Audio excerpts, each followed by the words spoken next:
പ്രിയപ്പെട്ട UDF പ്രവർത്തകരെ, ഇന്ന് നിലമ്പൂരിലെ ഉപതെരഞ്ഞെടുപ്പിൽ UDF ഐക്യജനാധിപത്യ മുന്നണി ശ്രീ ആര്യാടൻ ഷൗക്കത്തിനെ സ്ഥാനാർത്ഥിയായി പ്രഖ്യാപിച്ചിരിക്കുകയാണല്ലോ. ആര്യാടൻ ഷൗക്കത്ത് ഇനി വൻ ഭൂരിപക്ഷത്തിന് വിജയിക്കേണ്ടത് നമ്മുടെയൊക്കെ ഉത്തരവാദിത്വമായി മാറിയിരിക്കുകയാണ്.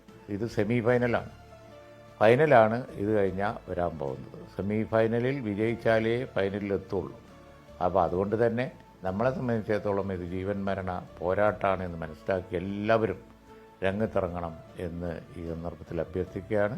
ഓരോ മുസ്ലിം ലീഗ് പ്രവർത്തകനും ഓരോ UDF പ്രവർത്തകനും ഒറ്റക്കെട്ടായി എല്ലാം മറന്ന് ആര്യാടൻ ഷൗക്കത്തിൻ്റെ വിജയത്തിനായി പ്രവർത്തിക്കണം എന്ന് ഞാൻ അഭ്യർത്ഥിക്കുകയാണ്. UDFൻ്റെ പ്രവർത്തനവുമായി ഞങ്ങളൊക്കെ രംഗത്തുണ്ടാവും. അണികൾ അതിനനുസരിച്ച് ഉണരണം എന്ന് അഭ്യർത്ഥിക്കുന്നു. ഇത് കേന്ദ്ര ഗവൺമെൻറ്റിൻ്റെ ഒരു തരം വിഭാഗീയമായ പ്രവർത്തനങ്ങൾക്കും സംസ്ഥാന ഗവൺമെൻറ്റിൻ്റെ ഏകപക്ഷീയമായ തീരുമാനങ്ങൾക്കുമൊക്കെ എതിരായി പ്രതികരിക്കാനുള്ള ഒരു സമയമാണ്.